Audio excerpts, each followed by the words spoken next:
dari baik dari sesi pertama, kedua, ketiga kemarin itu. Ada yang mau bertanya? Silakan.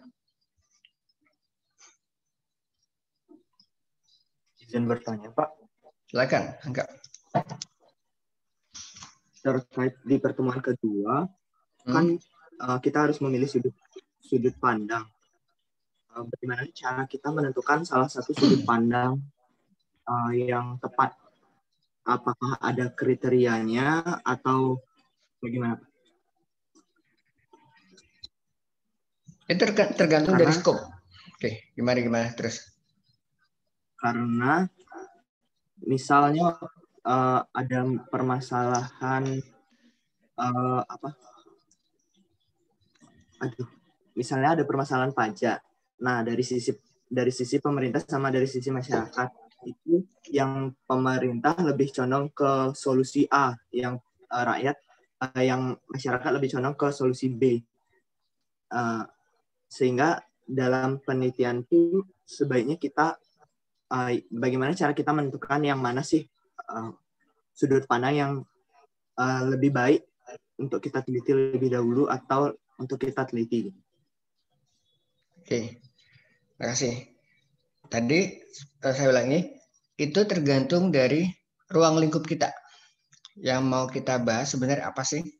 Misalnya kalian mau membahasnya persepsi publik terhadap penerapan Undang-Undang Cipta Kerja. Nah, itu berarti kan jangan ambil itu persepsi dari pemerintah, karena yang akan kamu teliti lebih lanjut adalah yang akan kamu mintai pendapat adalah masyarakat. Masyarakat itu bisa mungkin akademisi, mahasiswa, mungkin buruh yang kemarin bergejolak, apalagi mungkin masyarakat, orang-orang kantoran. Itu kalau kamu kemudian ruang lingkupnya adalah, atau kemudian di research questionnya adalah itu tadi apa namanya, persepsi publik. Tapi kalau misalnya kamu kemudian mengekspan lagi gitu loh, mengekspan lagi, kamu mau cover both side, dalam artian apa sih sebenarnya yang pemerintah inginkan dengan Undang-Undang Cipta Kerja seperti itu, visinya apa sih sebenarnya. Terus yang kedua, kamu juga mau tahu persepsi publik terhadap suatu hal gitu. Dua-duanya bisa kamu cover. Satunya adalah kamu menanyakan kepada pejabat publik, kepada pemerintah, misalnya ke Kemenko Perekonomian, terus kepada itulah seperti itu, dan plus kamu kepada publik. Terus bagaimana saya ngambil stance? Nah, uniknya di sini, kalau peneliti itu harusnya tidak berpihak. Kalau kemudian kamu ada titipan-titipan, itu sebenarnya bukan lagi dalam rangka penelitian, tapi dalam rangka sosialisasi atau diseminasi kebijakan. Saya sering seperti itu, karena saya yang bikin PMK, Peraturan Menteri, PP, saya bukan lagi melakukan kajian, tapi melakukan sosialisasi namanya. Kalau penelitian pure, kan harusnya dia bebas dari intervensi. Terus juga tidak ada kecenderungan kemana nih. Oh, karena saya di pemerintah, saya harus dukung full 100% pemerintah. Kalau penelitian benar, sebenarnya harus dilihat cover both side. Kalau misalnya mau seperti itu. Kalau memang ternyata, oh nggak bagus ini ininya. Tapi tentunya cara kita mengkritik tidak langsung bilang menjatuhkan. Tentunya ada perlu diperbaiki dengan hal kayak gini gitu. Tapi tidak wajib kamu kemudian harus mengambil sudut pandang yang mana gitu. Tergantung nanti kamu memang lingkupnya seperti apa. Tapi yang jelas kita harusnya bebas dari independen dari subjektivitas kita gitu, harusnya seperti itu. Walaupun sifatnya kualitatif gitu ya. Kalau memang kita merasa itu bagus, program pemerintah yang Cipta Kerja itu bagus, katakan bagus gitu, tapi jangan pesanan, maksud saya gitu. Jangan pesanan, jangan karena saya misal kerja di BKF, saya harus nulis ini yang bagus-bagus di koran. Itu namanya bukan kajian, bukan suatu karya tulis ilmiah. Beberapa teman sering seperti itu, tapi bukan KTTA namanya, bukan KTI, karya tulis ilmiah, tapi lebih ke arah diseminasi kebijakan. Nggak salah, karena itu kan dalam tusi kami sebagai bagian dari pemerintah. Tapi kalau kita dalam rangka pekerjaan meneliti, kita singkirkan dulu. Kalau misalnya ternyata hasil penelitian kita, penelaahan kita dari misalnya literatur review, kita udah baca-baca, oh iya Undang-Undang Cipta Kerja dicek apa sih, kontennya apa aja sih. Kalau menurut teori ini emang bagus ini, udah kita.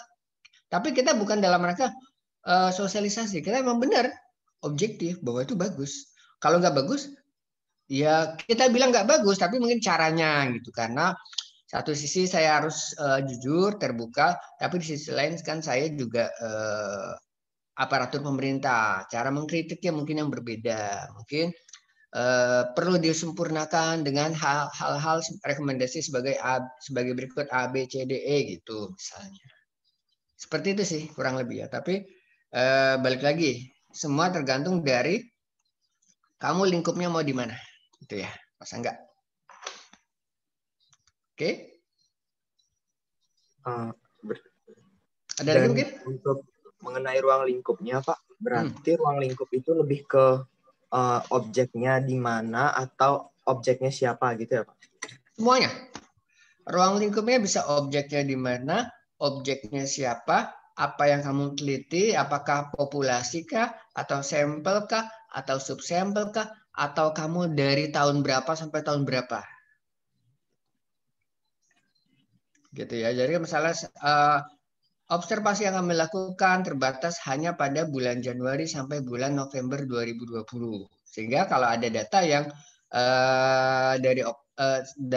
dari 1 Desember sampai 31 Desember yang tidak kami cover ya, dan mungkin hasil berbeda, itu memang di luar dari skop kami seperti itu. Termasuk seperti itu. Ya. Pokoknya batasan kamu meneliti itu kan bisa orangnya hanya terbatas ini aja, atau topiknya, subjeknya hanya Undang-Undang Cipta Kerja misalnya, itu kan ada ratusan pasal. Itu misalnya kamu hanya lingkupnya adalah terbatas masalah KLHK misalnya, kelestarian lingkungan hidup gitu ya. Terus atau mungkin kamu yang marah masalah perburuhan misalnya, masalah upah-upahnya, oke nggak masalah, walaupun kamu covernya adalah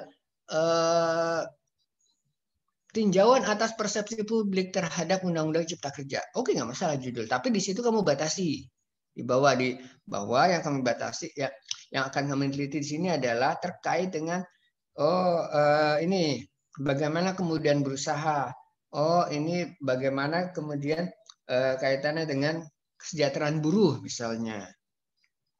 Karena kan kesejahteraan buruh ada tuh sementara survei di Susenas gitu. Kalau ternyata pasal-pasal dianggap mungkin kurang baik bagi buruh, ya itu bagus kalau mau ditanyakan seperti itu. Gitu ya, Mas Angga ya? Paham, Pak. Oke. Ada lagi mungkin yang lain? Izin bertanya, Pak. Silakan, Mbak Esa.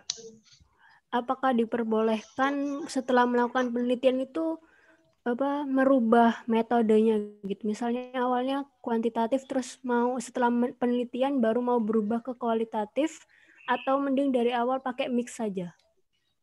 Sangat boleh, sangat boleh. Kalau penelitian berubah-ubah sangat boleh. Karena biasa, tapi ini dalam kaitan kalau kalian penelitiannya itu tidak ini ya, dalam artian kalian penelitiannya itu tidak ada biaya sponsor gitu ya, biaya donor. Kalau ada biaya donor, kamu harus konsultasi hal-hal mana yang kira-kira saya boleh berubah, karena kan sering tuh peneliti dapat dana hibah, dana grant, donor dari luar negeri misalnya, disuruh meneliti misalnya terkait dengan kelestarian hutan. Awalnya kamu sudah pada saat mengajukan proposal, saya akan melakukan ini, saya pakai metode kuantitatif A, B, C, D, E, saya akan melakukan deep interview ini, lolos, dapat grant. Tapi kemudian dalam perkembangannya, kayaknya ini nggak bisa nggak bisa ini nggak bisa dieksekusi, yang ini nggak bisa dieksekusi. Kalau itu karena kamu udah terikat kontrak bahwa kamu harus melakukan ini, udah dapat grant misalnya dapat 100 juta itu, ya kamu harus tanyakan dulu. Tapi kalau dalam konteks kamu independen, mandiri, kamu penelitian mandiri, bikin KTTA, kalau nanti bikin kamu review sendiri itu nggak masalah, sama sekali nggak masalah. Bahkan kalau di KTTA di salah satu subbabnya itu ada kontingensi dalam hal misalnya ada sesuatu hal yang menyebabkan perubahan dapat dilakukan perubahan sebagaimana mestinya. Jadi bisa mulai dari metode datanya, awalnya kita mau menggunakan data survei langsung. Kamu mau survei, ternyata kalau kayak gini, surveinya langsung offline misalnya. Tahu kayak gini, nggak mungkin bisa mendatangi orang satu persatu, akhirnya kamu ubah menjadi online. Sepanjang kamu sudah bisa menjelaskan bagaimana mitigasi resiko yang kemarin sudah saya jelaskan, mitigasi resiko sampelnya mungkin kurang valid dan sebagainya, itu nggak masalah. Tahu kamu dari kuantitatif jadi kualitatif, kualitatif jadi kuantitatif gitu. Atau kamu riset questionnya kamu ganti gitu. Tapi yang penting tujuannya sama gitu. Tapi ini membutuhkan data. Yang ini yang tidak bisa saya dapatkan, coba deh bisa nggak saya ganti sekarang itu. Kurang lebihnya sama kok, cuma pendekatan yang berbeda. Sangat bisa itu Mbak Aisyah ya. Oke, jadi Baik, nggak Pak, mesti terima harus kasih. sama. Oke. Ada lagi Baik. mungkin yang lain?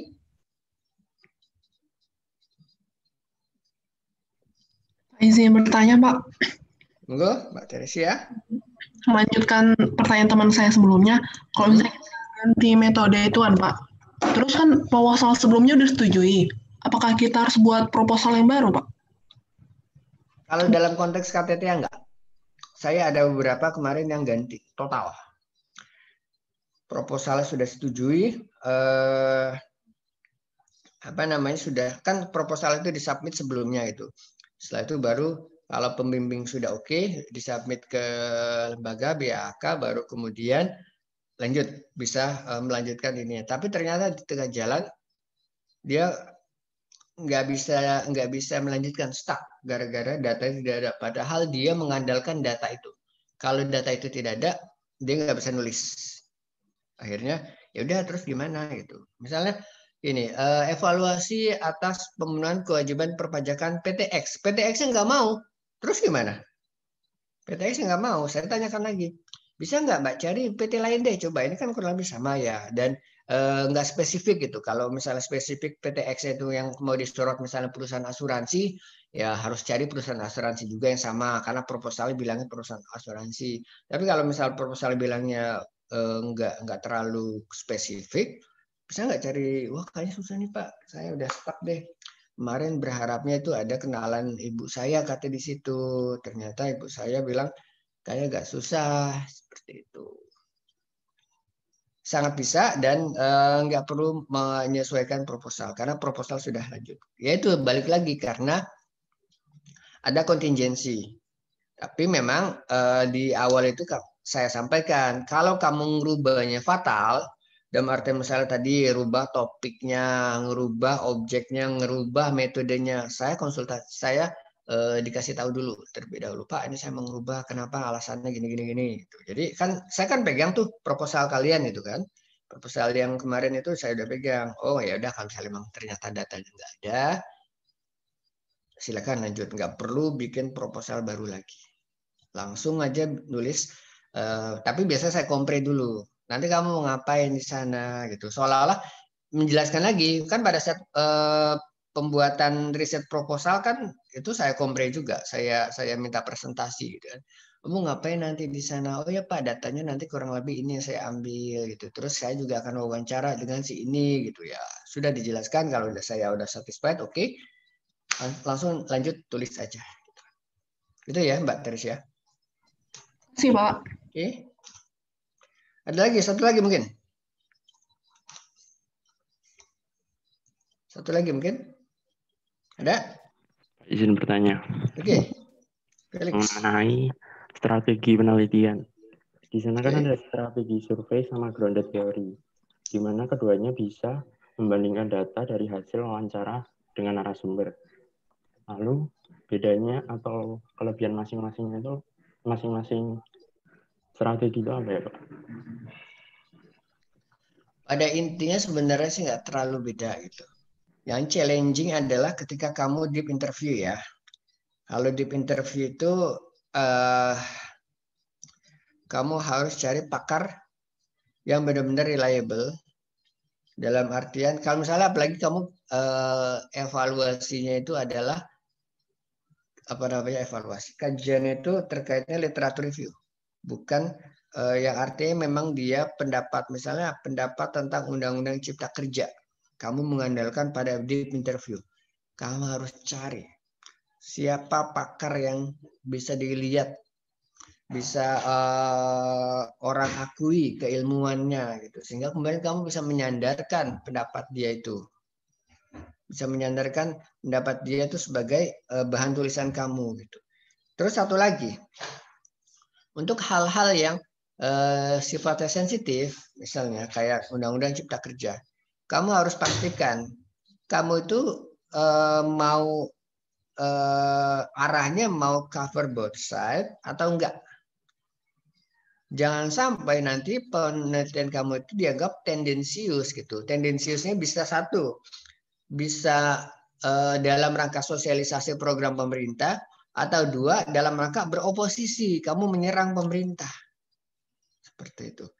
Kalau dengan hal tersebut nggak bagus kajiannya, karena kamu berarti tendensius. Tapi kalau misalnya kamu memang benar-benar akademisi,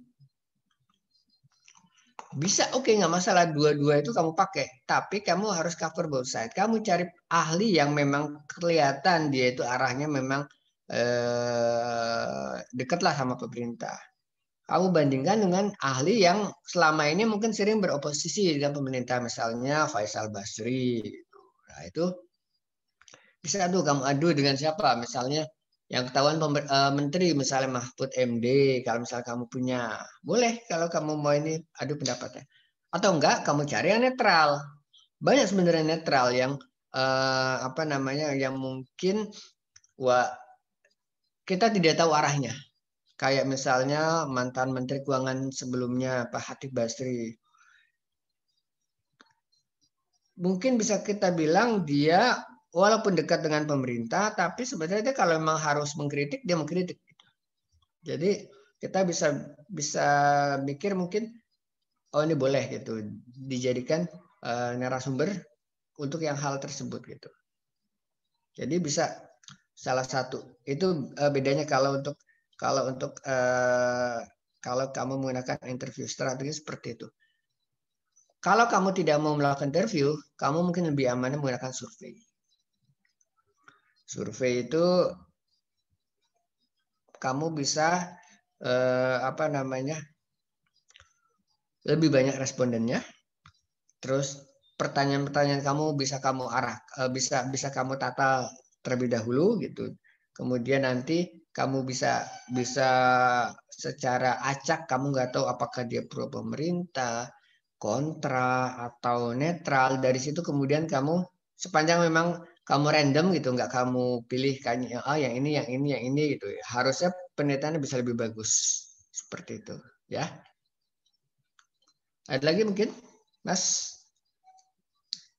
Kalau nggak ada, saya mau nanya dulu ya. Saya nanya dulu. Kita sudah sampai di pertemuan keempat. Pertemuan keempat ini nanti kita akan berbicara masalah literatur review. Sebelum-sebelumnya kita sudah berbicara masalah bagaimana mendesain penelitian, bagaimana proposal penelitian, apa saja sih yang harus bagaimana kemudian kita menentukan research question-nya, bagaimana kita menentukan core masalahnya atau akar permasalahannya. Ada nggak kira-kira yang bisa mulai memikirkan bagaimana sih suatu KTTA yang baik tuh kalau kita yang telah kita pelajari dari pertemuan 1, 2, dan 3. Bagaimana sih kira-kira KTTA yang baik itu seperti apa? Monggo. Silakan.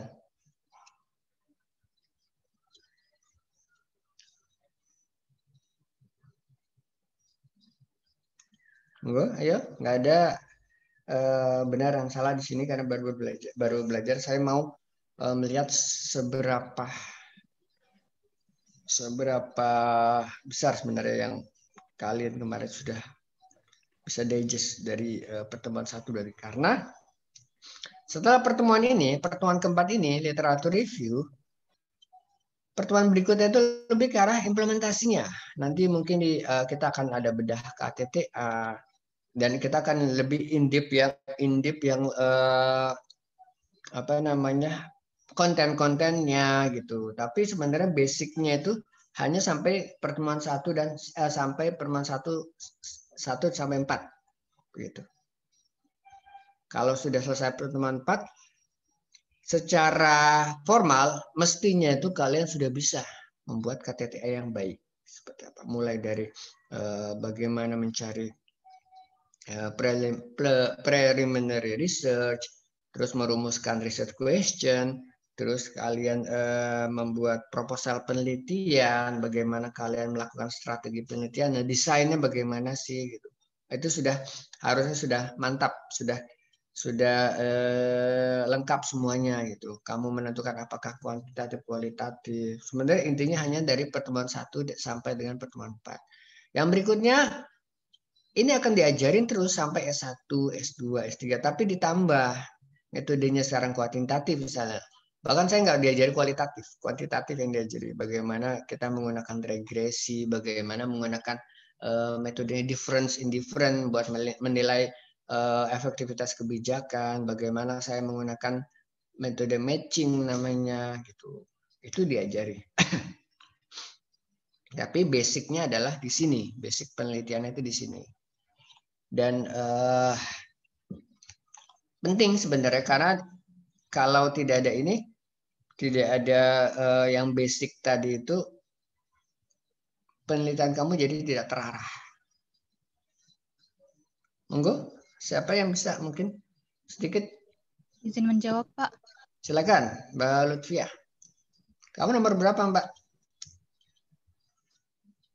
Nomor absen 20, Pak. 20 ya. Oke. Kalau dari rangkuman pertemuan 1 sampai dengan 3 kemarin, yang paling saya ingat itu adalah penjelasan Bapak tentang penelitian soal misalnya pergi ke Bandung. Kalau kita tidak mengetahui apa yang ingin kita cari tahu, otomatis penelitian kita tidak akan terarah. Jadi, untuk penelitian atau khususnya nanti KTTA yang baik, menurut saya KTTA yang memuat pertanyaan penelitian yang jelas, punya tujuan yang jelas. Kemudian, dari tujuan tadi, penulisnya mengumpulkan data-data yang benar-benar mencerminkan istilahnya populasi dari hal yang ingin dia teliti. Kemudian cara dia menginterpretasikan data tersebut tidak boleh bias dan dituliskan dengan logika tulisan yang benar. Menurut saya singkat seperti itu, Pak. Oke, bagus, terima kasih Mbak Alfia. Betul. Yang penting adalah kita pertama tujuan. Apa sih tujuan penelitian kita? Habis itu baru kita bisa menetapkan research question. Bagaimana kita bisa come up dengan research question yang baik? Kita harus menggali terlebih dahulu. Mulai dari permasalahan umum seperti apa, kita gali. Jangan sampai kita cuma hanya ingin menjelaskan simptom, bukan menjelaskan core problem ya, bukan menjelaskan permasalahan yang sebenarnya. Jangan itu bukan masalah, sebenarnya itu simptom saja, gejalanya panas kalau anak kecil gitu. Tapi sebenarnya apakah itu penyakit? Belum tentu. Mungkin memang ada penyakit yang benar-benar hanya memang panas doang gitu, demam. Tapi demam itu sekarang kan lebih ke arah dia menjadi simptom atas suatu penyakit itu. Mungkin kalau anak kecil giginya lagi mau tumbuh bisa demam, atau baru belajar balik badan, baru mau belajar. Anak-anak kan kayak gitu, anak kecil tuh kalau saya ingat dulu, dia mau belajar dari telentang tengkurap aja sakit dulu, panas. Terus dari merangkak mau mulai jalan, panas lagi. Tumbuh gigi, panas lagi, seperti itu. Kalau kita nggak tahu, kalau kita cuma paham simptom-simptomnya saja, kita khawatir gitu kan. Padahal mungkin ya kalau misalnya ini tinggal dijaga aja panasnya, kalau lebih dari 37 baru boleh kasih turun panas, kalau enggak wajar gitu. Jangan sampai dia terkena stiff misalnya, kejang-kejang. Tapi kalau di panasnya nggak terlalu tinggi, nggak perlu dikasih obat turun panas, seperti itu. Karena memang panas itu baru demam itu baru simptom, dia bukan masalah sebenarnya. Masalah oh iya mau wajar kok lagi seperti ini, gitu ya. Di sini misalnya sekarang ada fenomena PHK. PHK itu atau pemutusan hubungan kerja itu apakah masalah? Menurut kalian PHK itu masalah atau bukan? Permasalahan atau bukan? Ya masalah, bagi kita masalah. Maksudnya masalah penelitian itu apakah benar-benar itu masalah? Menurut kalian coba. PHK, pemutusan hubungan kerja. Menurut saya, izin jawab dulu, Pak. Ya, silakan. Mas Gilang. Menurut saya, kalau terkait PHK, menurut saya itu gejala. Karena menurut saya PHK itu merupakan salah satu hanya ciri bagaimana ekonomi itu melemah. Jadi menurut saya hanya suatu gejala kalau PHK. Antara masalah yang sebenarnya adalah sektor ekonomi sendiri yang terlihat. Ya, betul. PHK bukan masalah. Dia lebih ke arah gejala. Nggak mesti harus dari ekonomi Mas yang turun. Bisa jadi gara-gara apa? Labor unionnya terlalu kuat misalnya. Sehingga dia bisa memaksa perusahaan untuk menaikkan upahnya setinggi-tingginya. Wah sudah saya nggak kuat, udah saya PHK aja deh daripada saya harus bayar terlalu mahal gitu. PHK bukan masalah, masalahnya ternyata labor unionnya terlalu tinggi, terlalu kuat sehingga tidak imbang nih antara kekuatan perusahaan dengan kekuatan pekerja gitu. Padahal kan kalau kalian pernah belajar PIE dulu kan kita mengenal kalau di dalam pasar tenaga kerja kan ada dua pihak. Suppliernya siapa kalau tenaga kerja? Pastinya pekerja itu, which is kemudian diwadahi oleh labor union. Siapa demand ininya yang meminta demandnya adalah dari perusahaan. Harusnya imbang, equal, ada invisible hand, harusnya bisa mengarahkan ini terciptalah ada suatu titik keseimbangan harga atau titik upah yang optimum yang disepakati baik oleh perusahaan maupun oleh pekerja. Tapi kalau ternyata supply ini memaksa, dia harus ini. Bisa jadi ya perusahaan udah nggak kuat, udah saya nggak kuat deh. Apa kemudian yang terjadi? Mending saya beli saja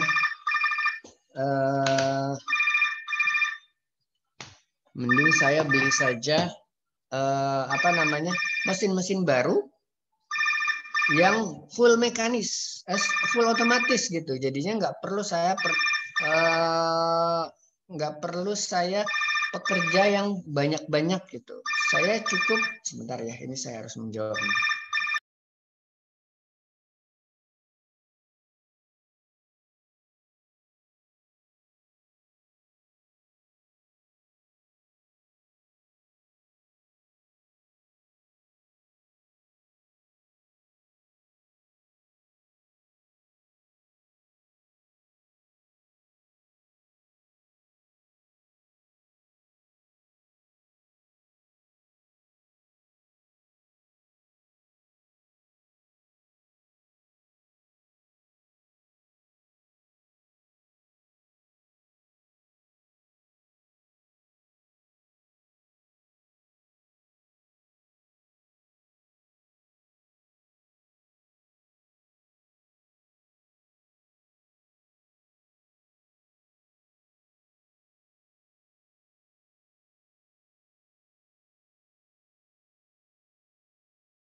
Mohon maaf ya, ada kerjaan dari kantor, biasanya nggak, itu lagi urgent.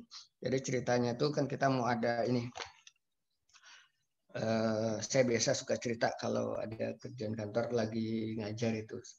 Anggap menambah pengetahuan kalian dan juga mengurangi guilty saya gitu. PSSI kan lagi mau ada tahun 2021 nanti event olahraga internasional kan, FIFA World Cup 2021 U20 itu diselenggarakan di Indonesia.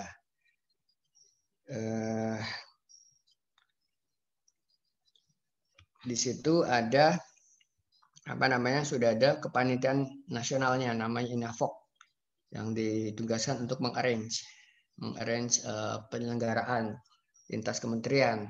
Salah satunya adalah Menteri Keuangan. Tugas kita adalah melakukan memfasilitasi pembebasan perpajakannya. Nah, karena saya in charge di fasilitas perpajakan, fasilitas PPH khususnya, kita harus carikan jalan tuh bagaimana. Kan nanti misalnya kayak biaya masuknya, itu ketika FIFA dan negara-negara asing itu datang ke Indonesia kan mereka bawa banyak tuh barang-barang tuh. Ada banyak lah. Ini mungkin nggak terlalu banyak kalau bola ya. Kalau yang kemarin waktu Asian Games tuh, mereka kan ada bawa sepeda yang mahal-mahal tuh.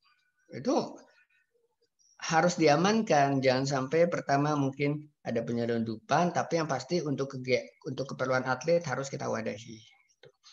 Terus nanti bagaimana misalnya pemajakan atas kalau wasitnya itu dibayarkan oleh orang Indonesia, dari dana Indonesia kayak gitu tuh. Saya lagi ngurusin. Bagaimana? Sementara kita sudah menjanjikan pada saat kita bidding kemarin untuk dapat jadi tuan rumah penyelenggaraan FIFA U20 usia 20 under 20 tahun 2021 nanti, kita sudah menjanjikan, Pak Jokowi udah tekan, ya siap, saya akan memberikan pembebasan pajak A, B, C, D, E. Padahal instrumen sekarang belum ada, jadi kita lagi dikejar waktu. Kemarin sih kita berharapnya ini ditunda gitu, karena kan pandemi, masa pandemi mau ini sih, mau menyelenggarakan event olahraga gitu, padahal Olimpiade aja yang di Tokyo ditunda kan. Tapi ternyata tetap dilaksanakan, sudah kita siapkan.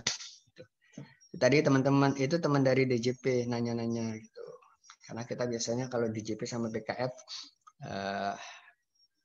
ini ya koordinasi terus. Oke gitu ya, sorry. Sampai di mana tuh tadi? Saya sebenarnya nggak suka distraksi. Saya lupa sampai di mana tadi. Oke, kalau misalnya karena saya lupa tadi menjelaskan sampai di mana. Labor force tadi Pak, labor union. Oh, labor force. Oke, terima kasih. Jadi ternyata PHK tadi itu bukan masalah sebenarnya, bukan core-nya. Core-nya bisa tadi betul. Ternyata ekonomi lagi turun kayak sekarang nih gitu. Bukan kemudian PHK-nya yang dipermasalahkan, perusahaannya kemudian dikasih penalti. Kenapa mem-PHK banyak orang? Nggak seperti itu, karena itu bukan masalah. Itu simptomnya aja gitu. Permasalahannya, sekarang lagi pandemi. Dengan ada pandemi, apa yang terjadi? Produksi turun gitu. Ya otomatis dengan produksi turun, perusahaan nggak mau dong pegawai pegawai nggak bekerja tapi tetap digaji. Ya mau nggak mau mungkin dirumahkan sementara, tapi nanti on call misalnya memang lagi ada produksi lagi akan siap dipanggil. Seperti itu mungkin perjanjiannya. Tapi yang harus diperbaiki bukan perusahaannya dikenakan penalti, bagaimana mendorong agar perekonomian bangkit. Seperti itu sarannya.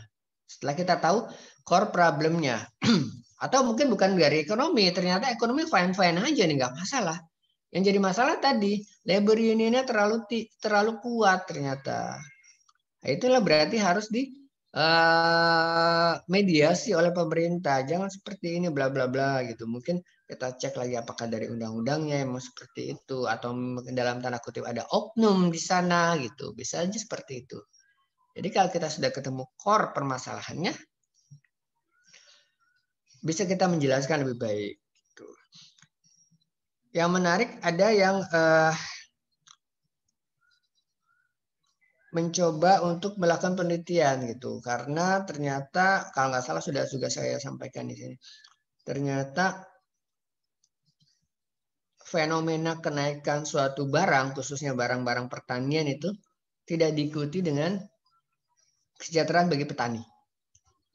Barang-barang harga cabai naik gitu misalnya. Tapi ternyata kalau kita lihat petani-petani cabai, penghidupannya gitu-gitu aja ternyata. Petani bawang, harga bawang naik misalnya 1 kilonya 100.000. Tapi ternyata petani bawang gitu-gitu aja. Terus itu harganya harga dari mana gitu. Kalau petaninya ternyata merasa nggak menikmati harga kenaikan segitu. Kalau kita nggak telusuri lebih lanjut akar permasalahannya, kesimpulannya mungkin berbeda. Setelah kita telusuri, baru mungkin ketahuan. Misalnya, oh ternyata rantai distribusi itu yang memang seringkali ada menjadi permasalahan bagi produk pertanian di Indonesia saat ini. Gitu. Rantai distribusinya terlalu jauh. Gitu. Mulai dari petani sampai mungkin ada pengepul kecil, pengepul yang di blok-blok di desa-desa, habis itu pengepul yang levelnya mungkin lebih besar lagi, sampai pedagang besar, itu kemudian yang menyalurkan ke pasar-pasar, pasar induk Keramat Jati misalnya. Berapa rantai itu kemudian?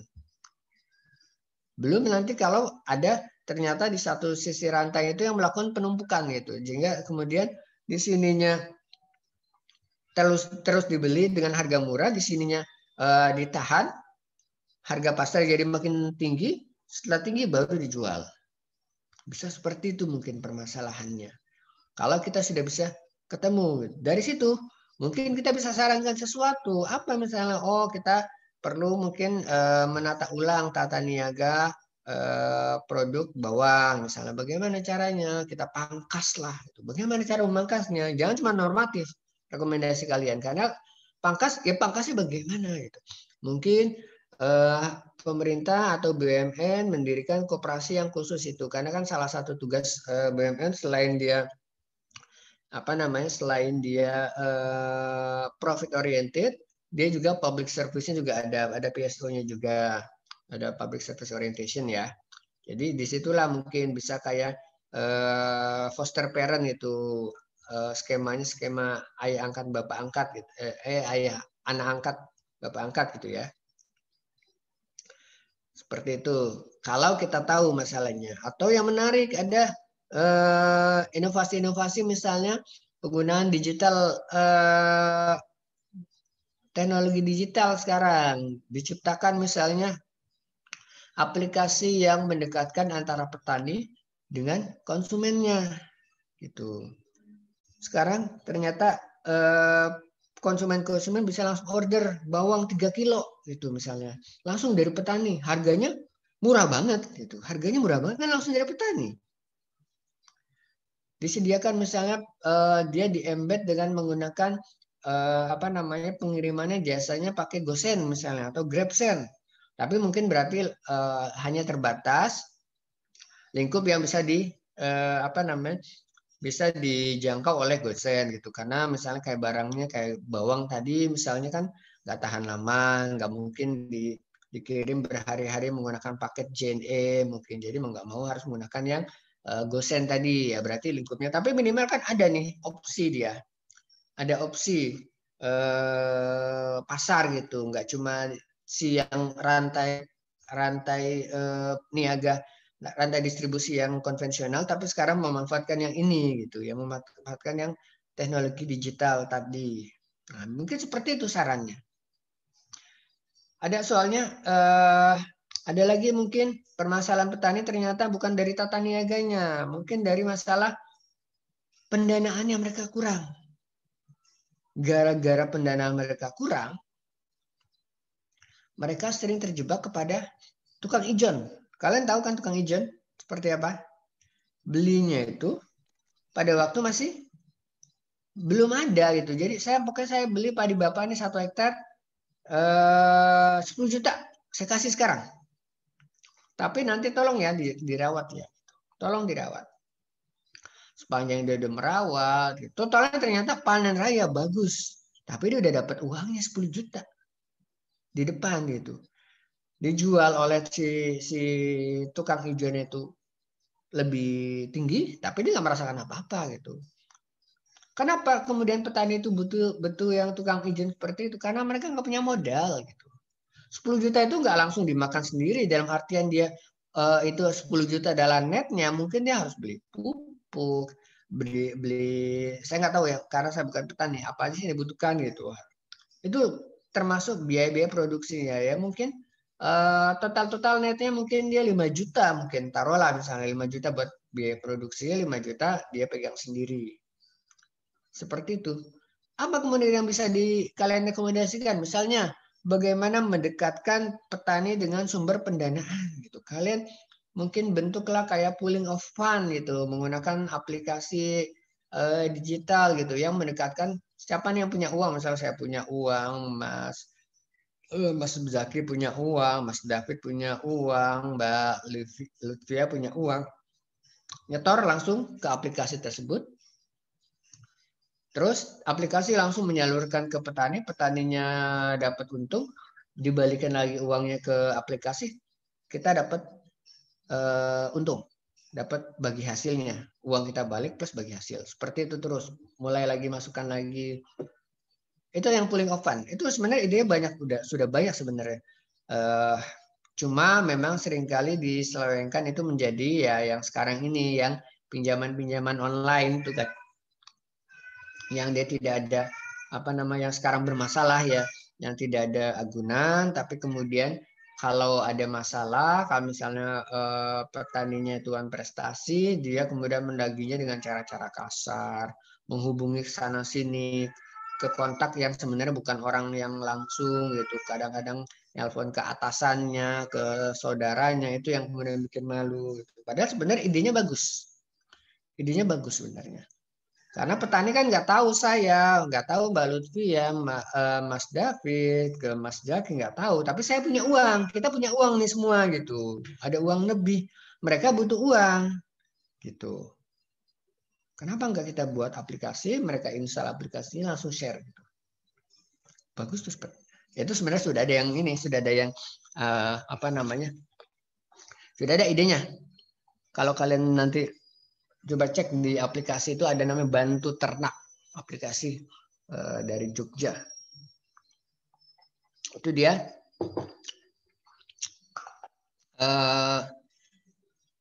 aplikasi pinjam meminjam, aplikasi penjualan juga, aplikasi investasi.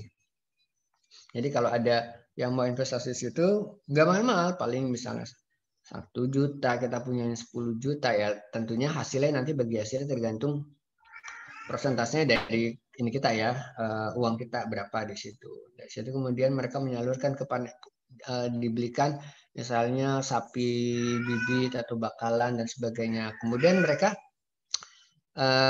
melakukan asistensi kepada petani-petani tersebut biar hasilnya bagus. Kenapa mereka melakukan asistensi, nggak sekedar meminjam? Karena mereka merasa selain sosial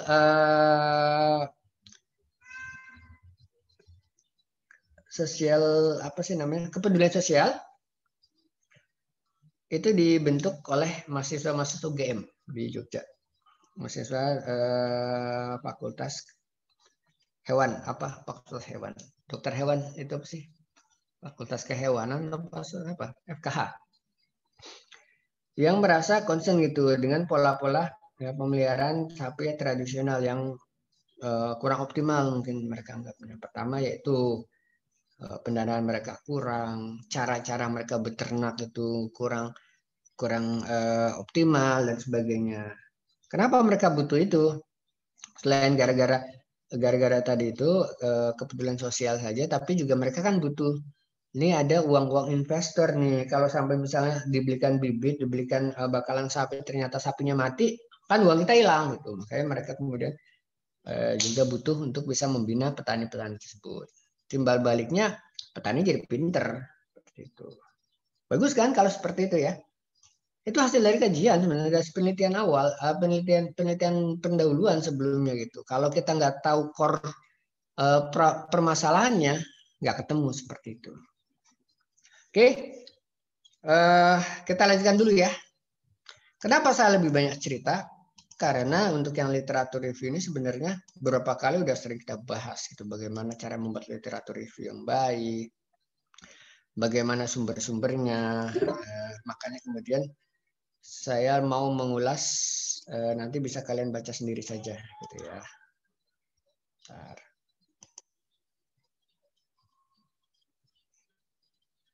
Setelah pertemuan ini harusnya kalian sudah lengkap ilmunya untuk menggunakan melakukan basic research.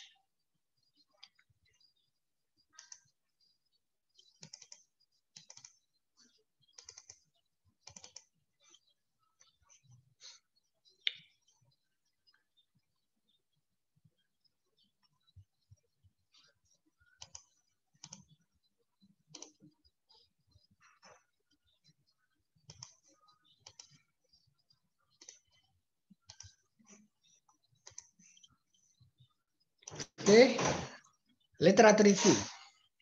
Kalian bisa baca ini di referensi kita di buku Saunders sama Sekarang. Saunders itu di chapter 3, Sekarang di chapter 4.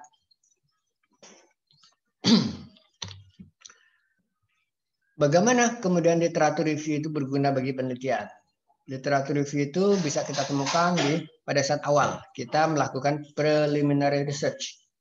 Situ kita sudah baca-baca dulu tuh apa sih kira-kira hot issue yang menarik untuk kita kemudian teliti itu. Kalau kita nggak sering-sering baca, kita bilang apa ya, saya mau meneliti apa ya, ngawang-ngawang gitu.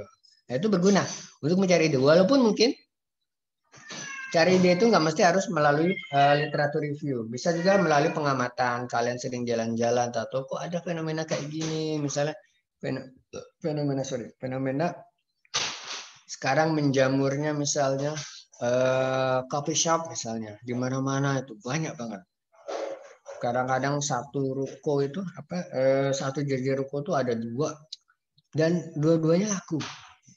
Fenomena apa sih ini? Dari situ mungkin apakah lifestyle yang bisa kalian pelajari itu. Kalau dari kalian dari sisi sosial ya, bukan dari ekonomi. Kalau dari sisi ekonomi mungkin bagaimana pengaruh pengaruh perkembangan jumlah coffee shop di Indonesia terhadap apa? Produksi kopi di Indonesia. Apakah pengaruh gitu? Apakah mereka menggunakan kopi-kopi yang ada di Indonesia atau janjian impor? Kelihatan dari neraca perdagangan kita dari sisi impornya itu kopi bagaimana meningkat atau enggak gitu. Kalau misalnya stabil-stabil, oh berarti benar. Mungkin kita nanti kemudian interview ke kopi-kopi shop itu yang biasa yang dipakai seperti yang apa sih, kopi dari mana? Oh ya kami pakai dari kopi Aceh, kopi dari Toraja. Nah berarti conclude pertanyaan kamu, penelitian kamu itu nggak dari riset dulu, dari kamu mungkin senang-senang ngopi gitu kan, mikir-mikir iya ini saya sering ngopi di sini, padahal kopi kan kayak gini-gini doang gitu, tapi kok saya mau gitu ke sini kayak gitu. Atau mungkin ini sebenarnya bukan kopinya saya mau wifi-nya gitu sebenarnya. Ya mungkin kamu bisa ide menarik gitu, pengaruh pengaruh koneksi wifi misalnya terhadap ekonomi dari apa ya, itu bertumbuhnya banyak coffee shop di Indonesia. Seperti itu bisa jadi ide penelitian. Terus juga penelitian ini, literatur ini bisa kita temukan ketika kita melakukan critical literatur. Jadi kita menentukan ada beberapa literatur review gitu yang saling mungkin berseberangan, berbeda sama satu sama lain. Misalnya pengaruh fasilitas perpajakan terhadap FDI, Foreign Direct Investment gitu, terhadap penanaman modal langsung dari asing gitu, PMA. Karena ternyata beberapa kajian menyatakan sebaliknya gitu. Menyatakan hal yang berbeda, maksud saya. Ada yang bilang berpengaruh positif, ada yang berpengaruh, ada yang bilang tidak berpengaruh, ada yang bilang berpengaruh tapi mungkin tidak signifikan dan sebagainya. Nah itu kemudian kamu sarikan menjadi apa sih benang merahnya? Kenapa ini bisa seperti ini? Kenapa ini bisa seperti ini? Jadi kamu bisa kemudian membuat kajian baru, misalnya determinant factors affecting the effectiveness of tax incentive. Itu bisa jadi satu penelitian dari kamu hanya membaca kayak gini, oh ini ternyata yang berhasil itu dia untuk yang developing countries gitu. Kalau seperti itu, yang ini nggak berhasil karena dia develop countries. Yang ini so-so karena mungkin dia ya middle gitu, misalnya middle income dan sebagainya. Hanya kamu membaca literatur review orang lain, bisa kamu juga membuat kajian kamu sendiri. Kalau kamu mau expand, kamu tambah data. Gitu. Tapi dengan literatur review aja bisa kamu buat suatu kajian baru. Itu ya.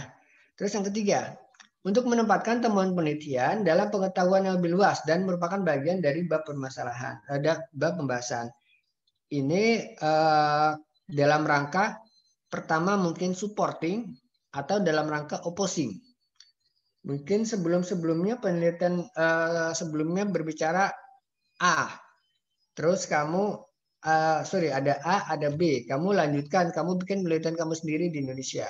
Ternyata penelitian saya comply dengan si A, sesuai dengan yang yang telah dilakukan oleh si A ini, tapi tidak comply dengan yang ini gitu. Itu bisa kamu ulas. Kenapa? Oh, ciri-cirinya karakteristiknya sama dengan penelitian saya ini dan sebagainya. Dan itu part of chapter dari bab pembahasan nanti di KTTA kamu. Seperti itu ya. Tinjauan literatur review ini pada dasarnya ini merupakan suatu cara bagaimana kita bisa menunjukkan bahwa kita itu memahami konteksnya. Enggak cuma tadi kita ke Bandung melakukan penelitian tapi blind, nggak ada apapun. Kalau kita sudah baca, kita terarah. Saya mau melakukan penelitian terkait dengan itu. Dampak misalnya libur panjang. Nah, ini kan minggu depan ada libur panjang nih, long weekend kan. Terhadap kenaikan omset, misalnya terhadap kenaikan omset apa tuh yang di rest area di tol misalnya, bisa tuh jadi satu penelitian, bisa banget jadi satu penelitian. Berarti mereka kan seasonal. Yang perlu kamu perhatikan bahwa literatur review ini hanya yang relevan saja yang dimasukkan. Kalau yang misalnya terlalu jauh, yang mungkin tidak terlalu terkait, jangan kamu masukkan. Terkadang memang ada yang ini Pak buat nambahin halaman, salah. Kamu tambahin halamannya, mendingan kamu elaborasi lagi aja.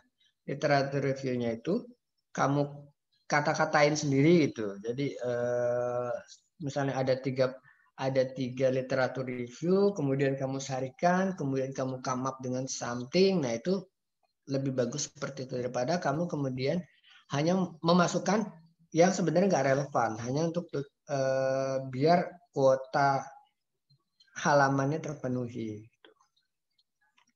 gitu ya. Dan tinjauan literatur review ini dia tuh bukan sekedar hanya menjelaskan paragraf-paragraf atau summary atau meringkas buku. Itu lebih ke arah bagaimana kita bisa menempatkan ini tadi bisa menjadi argumen tambahan atau counter argumen kita gitu. Atau juga ya memang itulah yang akan kita buktikan gitu. Jadi bukan cuma kamu menurut ini adalah ini satu. Menurut G. Adriani pajak adalah walaupun itu teori ya. Saya lupa kalau ini literatur review tentang misalnya menurut si A dengan curah hujan yang tinggi maka menyebabkan harga barang-barang pertanian meningkat. Penyebabnya adalah bla bla bla bla. Terus ada lagi menurut si B seperti ini, menurut si C seperti ini. Tapi kamu hanya sekedar copy, masukin. Apa yang mau kamu ambil dari itu sebenarnya? Itu yang kemudian dirangkum menjadi sebuah literatur review, bukan cuma sekedar menjadi suatu summary. Itu ya. Ini silakan kalian baca sendiri saja bentuknya apa saja gitu. Saya mungkin tidak akan terlalu menjelaskan, ada di buku Saunders. Integrative review misalnya Di situ kamu kemudian mengintegrasikan review-review tersebut, kamu sarikan, kamu cari benang merahnya, kemudian inilah kesamaannya, ini perbedaannya, integratif. Jadi nggak cuma sekedar merangkum. Theoretical review, kamu mereview teori-teori terdahulu, teori Adam Smith, The Wealth of Nation, terus teorinya misalnya hukum pasar, the law of one price, purchasing power parity, dan sebagainya. Itu theoretical review. Historical review ini lebih ke arah bagaimana suatu literatur, suatu temuan itu berkembang from time to time. Mungkin di awal dia ada penelitian yang kamu cek misalnya di internet, ada tahun 70 sudah pernah direview, sudah pernah diteliti sebelumnya, tahun 70-an. Terus kamu temukan lagi ternyata tahun 90 ada lagi yang melakukan penelitian yang kurang lebihnya sama. Ternyata agak berbeda nih hasilnya. Terus yang berikutnya tahun 2000 beda lagi gitu. Tahun 2010 ternyata mirip-mirip dengan yang tahun sebelumnya. Itulah historical review-nya kurang lebih. Gitu ya. Nanti tolong kamu baca sendiri apa sih perbedaan-perbedaannya. Tapi pada intinya sebenarnya itu semua literatur review. Bagaimana kemudian cara kita atau kita mencari suatu literatur review? Yang pertama kali yang harus kita ketahui adalah kita harus mengetahui sumbernya dulu. Sumbernya dari mana kita? Apakah melalui buku, textbook? Apakah dari jurnal? Atau dari tesis, skripsi, tesis S2, KTTA terdahulu, dan sebagainya. Atau misalnya dari jurnal internasional yang sudah publish, atau dari laporan-laporan dan sebagainya. Setelah kamu dapat itu, baru kamu plan bagaimana strategi saya untuk kamu bisa cari kita bisa mencari apa-apa yang kita butuhkan. Sekarang mungkin tidak terlalu berat ya. Kalau dulu waktu zaman saya bikin KTTA, waktu D3, terus waktu S1 kemarin, kalau S2 saya sudah enak. Waktu KTTA, D3, tugas akhir waktu itu, dan waktu D4, pastinya saya harus rajin-rajin ke perpustakaan. Kenapa? Belum ada yang online pada saat itu. Saya harus, kalau misalnya saya bilang sumbernya dari buku, berarti harus cari buku-bukunya itu di perpustakaan. Dari satu-satu. Bagaimana strateginya? Ya, pada saat itu yang saya terapkan, nggak mungkin kalau saya harus baca dulu semua baru saya ambil. Yang saya terapkan adalah pertama kita cari dulu belakangnya, sinopsisnya apa sih? Oh ya, ini terkait ada hubungannya, dia bicara-bicara FDI nih, foreign direct investment. Dia bicara-bicara masalah insentif perpajakan. Oh boleh nih. Itu kita pilih dulu. Tapi apakah langsung saya baca semua? Enggak juga. Saya cari dari table of content-nya, daftar isi. Daftar isinya. Wah, ini ada nih ternyata dia salah satu membahas table of content-nya ini gitu. Saya hasilkan, udah ini kandidat jadi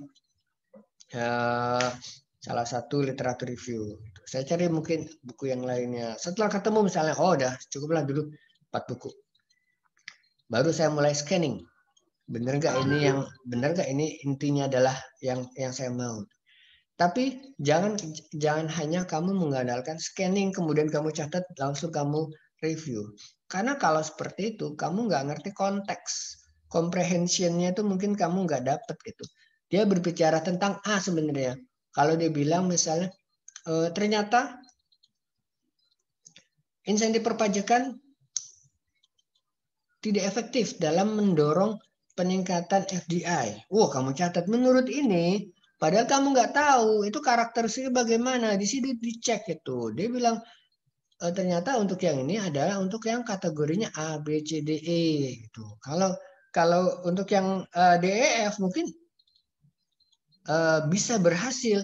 Kalau G, H, I, J, K mungkin lebih berhasil lagi, tapi karena nggak dibaca dengan baik, hanya scanning. Oh, ada yang sini pajak, oke, baca, kutip, tulis, udah selesai, catat namanya siapa, nama pengarangnya siapa, judulnya, tahunnya, selesai, taruh. Nggak seperti itu sebenarnya, karena nanti kamu akan kehilangan dari esensi apa yang diomongkan gitu. Setelah scanning kira-kira ada, taruh dulu, jangan kamu langsung kutip, nanti dibaca ulang. Kalau udah ketemu, oh ini kayaknya nggak terkait nih, salah. Table of content-nya bicara seperti ini, setelah dicek, di scanning, kayaknya mungkin nggak terlalu relevan. Udah oke, hasil scanning, baru kita mulai baca esensinya gitu. Nggak mesti harus dari awal sampai akhir ada 300 halaman kamu selesaikan dulu lah. Padahal yang dikutip cuma 3 kalimat gitu. Nggak seperti itu juga. Tapi kamu pahami flow bukunya. Oh, ini berbicara di negara, minimal lingkupnya. Oh, dia di third countries ternyata, di negara-negara underdeveloped gitu, di negara yang belum berkembang, malah negara tertinggal.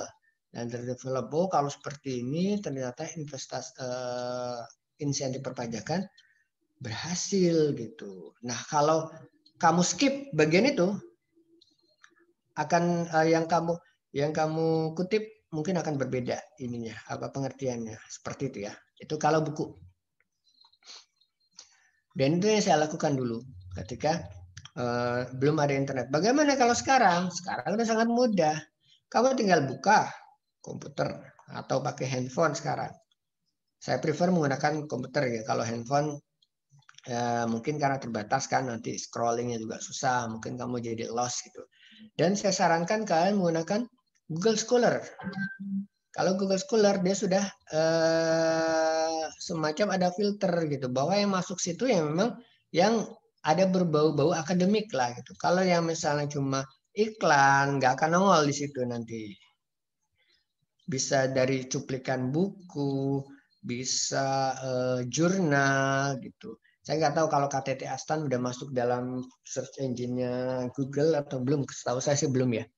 Nggak mau, kalau kamu mau mengandalkan KTTA, berarti kamu harus cari offline gitu. Apakah sudah disediakan oleh lembaga? Kalau dengan situasi lagi pandemi COVID seperti ini, saya nggak tahu. Semoga sih ada kebijakannya, karena kan mungkin kurang memungkinkan sih kalau kalian harus datang ke kampus hanya buat membaca-baca KTT terlalu gitu. Karena itu masalah satu sumber inspirasi yang bagus. Oh, kakak kelas saya, cutting saya itu kemarin ini apa sih? Apa nama, melakukan riset apa sih? Jangan-jangan ada PR-nya dari dia nih, yang disebut sebagai further research, further study gitu. Mereka kadang-kadang suka meninggalkan jejak ini. Ini loh belum saya kaji, silakan dikaji untuk yang next research-nya. Bagus seperti itu kalau bisa. Itu ya. Kalau sekarang udah nggak masalah harusnya. Jadi kalian bisa manfaatkan internet untuk mencari literatur review. Sumbernya apa aja? Textbook tadi sudah saya jelaskan. Jurnal internasional atau jurnal nasional sekarang bisa diakses. Kalau saya baca jurnal nasional, saya baca jurnal baik internasional maupun nasional, saya tidak hanya membaca isinya, tapi saya juga tertarik dengan bibliografinya, terkait dengan daftar pustakanya. Dia ngutip dari mana aja sih? Ada nggak yang mungkin bisa saya gunakan sumbernya? Kan banyak tuh, misalnya ada 20, wah lumayan ini. Saya catat lah tuh, pokoknya ini. Tinggal saya trace back nanti, baca ulang. Jangan-jangan ada yang tidak dia kutip, tapi saya butuhkan. Itu bagus. Atau kalau kalian dari tesis atau kakak kelas kalian, ada cutting kalian itu ada daftar pustakanya gitu. Bagus tuh, jadi sumber referensi untuk mencari literatur review, trace back namanya. Kita trace back. Setelah itu kita cari ya sumber aslinya. Oh ternyata kemarin dia nggak memasukkan itu karena nggak relevan bagi dia gitu. Tapi bagi kita relevan, butuh banget ini. Tapi ada di buku itu atau di jurnal sebelumnya. Kan kita nggak tahu kalau nggak baca itu. Itu bagus. Jadi dari jurnal atau dari KTTA, dari tesis, kalau ada selain baca isinya, selain kamu jadikan rujukannya si tesis dan jurnal tadi itu, tapi kamu juga bisa memanfaatkan traceback tadi. Literatur review yang ada di belakang itu, daftar pustaka yang ada di belakang itu bisa kamu traceback gitu. Bisa kamu pakai juga gitu. Jadi bisa kamu cari lagi ulang, kamu baca ulang, mungkin ada yang dia tidak kutip tapi kamu butuhkan gitu ya. Sampai di sini ada yang mau bertanya, silakan terkait dengan literatur review. Enggak?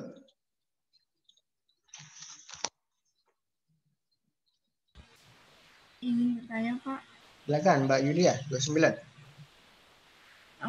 Dalam pemilihan literatur ya Pak, terus bagaimana caranya supaya kita tuh yakin bahwa apa yang dijelaskan atau yang dijabarkan dalam literatur tersebut itu benar dan valid, sehingga akhirnya kita itu dapat menjadikan apa yang dijelaskan atau dijabarkan dalam literatur tersebut untuk masuk ke kajian pustaka penelitian kita, Pak.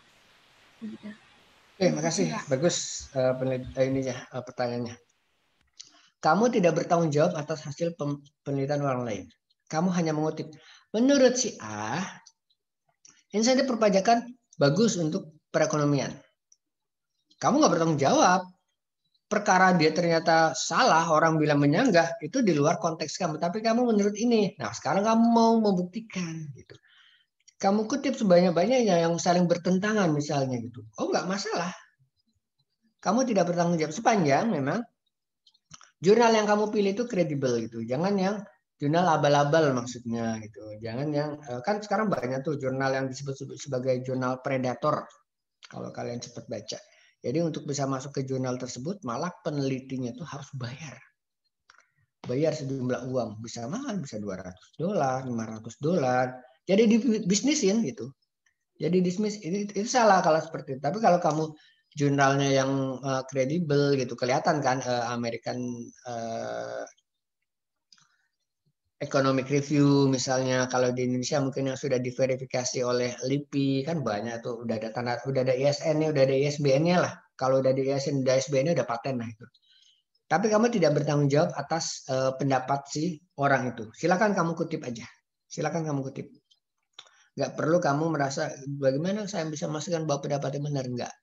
Nggak seperti itu caranya gitu. Dengan adanya itu kita tergerak. Bahkan mungkin kamu mau kalau mau menentang, nggak begitu kok. Saya kayak nggak salah. Tapi kamu kutip dulu bahwa menurut Syah ini, namun menurut pendapat kami ini nggak seperti ini. Nah, barulah kamu jabarkan. Gitu. Bagaimana kemudian penerapan Indonesia? Apakah bisa sesuai? Nah, tapi bukan berarti kalau kamu bisa membuktikan dia berbeda, bukan berarti si penelitian yang A tadi jadi salah. Enggak seperti itu caranya. Tapi dalam konteks Indonesia dia tidak terbukti. Nah, kayak gitu. Atau dalam konteks skop yang lebih kecil misalnya skopnya kabupaten, misalnya kabupaten kamu Magelang misalnya. Kabupaten Magelang tidak terbukti seperti itu. Nah, karena mungkin karakteristiknya berbeda. Tapi dua-duanya bisa benar.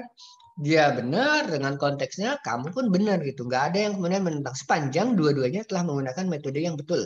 Datanya betul. Kalau datanya misal kamu salah ya salah berarti penelitiannya. Tapi walaupun si yang A tadi itu datanya salah, kamu tidak bertanggung jawab. Itu masalahnya dia. Gitu ya. Itu Mbak Yulia ya. Baik, Pak. Makasih, Pak. Ada lagi mungkin? Silakan. Ada? Lanjut ya. Selain textbook, jurnal, dan tadi tesis itu bisa dari skripsi, bisa jadi tesisnya S2, KTTA, bisa disertasinya doktor, S3, bisa kamu kutip. Tadi saya bilang, selain kamu membaca isinya, kamu bisa memanfaatkan daftar pustaka di belakang. Kamu traceback daftar pustakanya untuk bisa memperkaya literatur review kamu. Terus ada conference proceeding. Jadi kalau ada peneliti-peneliti yang melakukan proceeding, dia mempresentasikan hasil penelitiannya ke luar negeri, tapi mungkin tidak diterbitkan di jurnal yang tertentu, misalnya dia hanya ada seminar on misalnya seminar on economic syariah law misalnya. Di situ dipublish ada penelitian-penelitiannya, bisa kamu kutip. Terus ada unpublished manuscript, ada naskah-naskah mungkin kantor yang tidak publish, boleh kamu kutip, tapi untuk yang ini kamu harus tanyakan dulu, ini boleh nggak dipublikasikan? Jangan-jangan nggak boleh. Unpublished manuscript ini misalnya kalau kamu meneliti di perusahaan X misalnya, di situ ada misalnya grand strategi perusahaan X, PT X dalam 2020 sampai 2030. Itu kalau diizinkan oleh si PT X tadi, silakan kamu kutip. Dalam dokumen grand strategi PT X disampaikan bahwa strategi yang akan dilakukan dalam beberapa tahun terakhir ada penetrasi pasar, misalnya melalui pengenalan produk-produk baru, misalnya boleh kamu berupa A, B, C, D. Tapi kalau bilang Pak, Mbak, mohon maaf ini rahasia perusahaan gitu. Nanti kalau ketahuan saingan saya, mereka bisa meniru gitu. Kalau seperti itu, walaupun kamu diperbolehkan membaca, tapi kamu tidak berhak atau secara etika kamu menerbitkan itu dalam KTTA. Apalagi kamu masukkan sebagai lampiran dokumen itu tambah salah lagi. Kecuali kalau diperbolehkan. Kalau tidak diperbolehkan, mengutip pun nggak boleh. Itu karena mungkin terkait dengan rahasia perusahaan gitu kan. Ada trademark, trade secretnya gitu. Itu ya yang unpublished manuscript ini harus hati-hati. Terus ada report, sama report perusahaan misalnya. Report belanja, ternyata report penjualan ternyata yang laku adalah produk misalnya yang bentuknya kotak, yang bentuknya segitiga dan sebagainya. Oh ini laku kalau untuk daerah sini gitu. Kalau boleh dipublish monggo, tapi kalau tidak boleh, jangan-jangan nanti perusahaan yang lain akan ternyata sih ini strategi gitu ya, produk-produk yang laku menurut surveinya si PTX ini ada kayak gini. Bisa dimanfaatkan oleh saingannya. Dia nggak perlu pakai survei, udah bisa dapat data bahwa dengan baca KTTA kamu itu bahwa ternyata di daerah ini yang laku itu adalah yang jeansnya itu warna biru misalnya. Kalau yang di sini jeansnya itu bukan jean setan ya. Maksudnya jeans, blue jeans biru aja ya. Yang di sini jeans di sini hanya warna yang laris, yang birunya biru belel gitu, yang udah beladus. Di sini maunya yang birunya biru yang sangat biru gitu, biru yang masih baru, fresh gitu. Kalau seperti itu kan bisa dimanfaatkan oleh perusahaan lain yang nggak perlu pakai survei, udah bisa langsung masuk ke pasar. Nah kalau seperti itu nggak boleh kamu kutip. Tapi kalau misalnya reportnya memang sudah publish, misalnya data-data statistik global, ada World Bank report gitu, ada Ease of Doing Business report dari World Bank, dari IMF, dari CIA, ya ada loh menerbitkan mereka surveillance mereka. Coba nanti kamu cek deh. Bisa kamu kutip. Newspaper. Nah, kalau newspaper ini unik. Pastinya kalau yang hard copy boleh. Apapun boleh. Kompas, Republika, Kontan, Jakarta Post, dan sebagainya.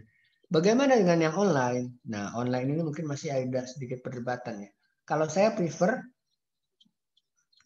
yang online ini kalau bisa dia merupakan transformasi dari yang offline sebelumnya. Kan sekarang mungkin oplah untuk yang dicetak itu sudah berkurang. Tapi mereka lebih banyak mengandalkan dari internet yang online dan langganan subscriber dari yang berbayar gitu ya.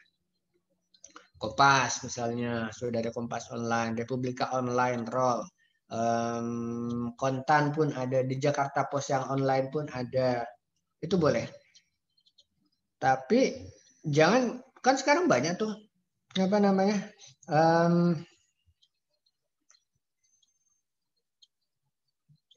bukan medsos kali ya, seperti situs-situs berita, tapi kita nggak tahu ini redakturnya siapa gitu, apakah beritanya bisa dipertanggungjawabkan atau enggak. Itu makanya mungkin dihindarilah gitu. Bagaimana dengan Detik? Waktu itu ada juga yang menanyakan seperti itu. Detik gimana Pak? Dia kan nggak ada tuh yang koran offline-nya kan. Tapi sudah lama loh, dia sudah banyak ininya Pak, sudah terkenal lah, dan sepertinya Detik itu bagus redakturnya. Saya bilang sih kalau boleh mungkin bisa nggak cari yang lain aja gitu. Misalnya di Detik itu ada misalnya tadi dibilang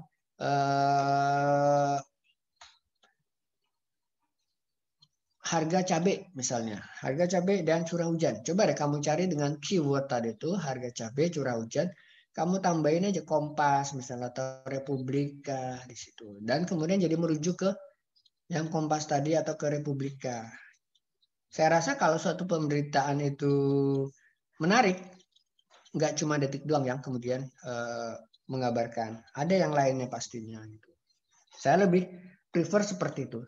Namun demikian yang perlu diperhatikan, kalau kalian menggunakan berita, sumber berita, newspaper tadi itu yang online, Detik, Roll, The Jakarta Post, harap kamu cantumkan kapan kamu mengakses. Diakses pada tanggal berapa, kalau perlu jam berapa. Kenapa? Mereka sangat mudah untuk mengganti itu. Kalau yang sudah tercetak, udah nggak bisa ngapa-ngapain, udah kelihatan kan, gitu. Kamu bisa clipping itu kelihatan bahwa itu adalah pemberitaan pada tanggal segini, selesai. Nggak mungkin ada terbitan sore, nanti dirubah dia.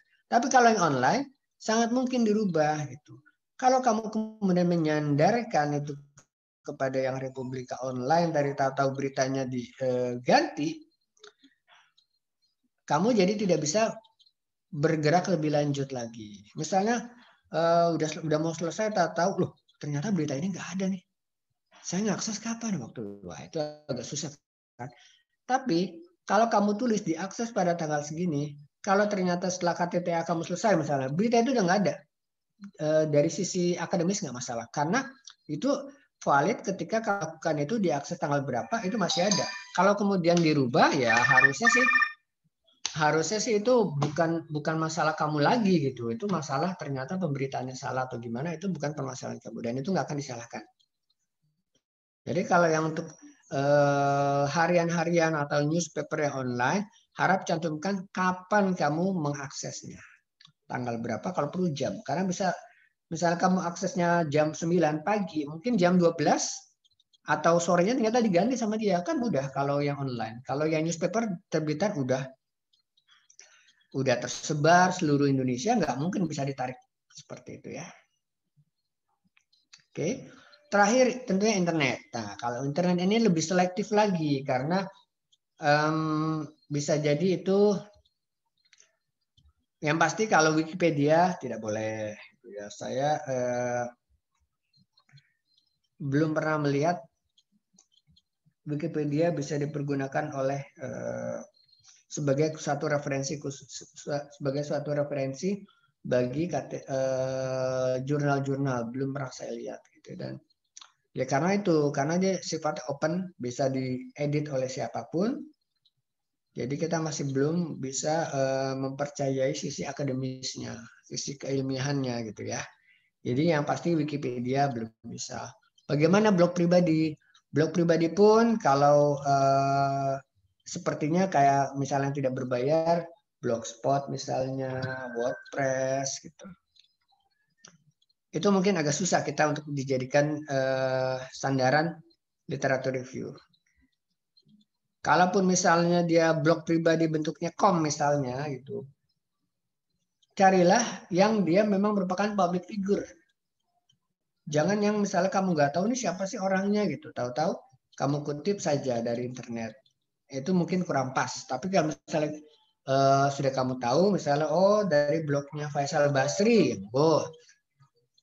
dari blognya Hatib Basri misalnya, silakan gitu. Atau mungkin dari Bu Sri Mulyani kalau punya blog, bisa kamu kutip seperti itu. Tapi jangan kamu jadikan literatur review utama. Kalau menurut saya itu boleh menjadi trigger kamu, misalnya itu masuk ke dalam background, latar belakangnya, oh Sri Mulyani, Menteri Keuangan Sri Mulyani menyampaikan bahwa bla bla bla bla bla gitu, bahwa perekonomian ini diprediksi akan berkontraksi sebesar berapa. Nah itu boleh, nggak masalah. Kalaupun kamu ngambilnya dari internet, bisa dipakai seperti itu. Oke ya. Ada yang mau bertanya sampai sini? Yang selanjutnya ini lebih ke arah bagaimana kamu mencari, sangat teknis, identifikasi search engine seperti apa, bisa kamu cari sendiri. Ada yang mau bertanya?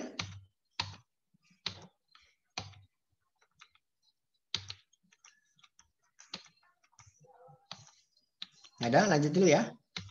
Oke.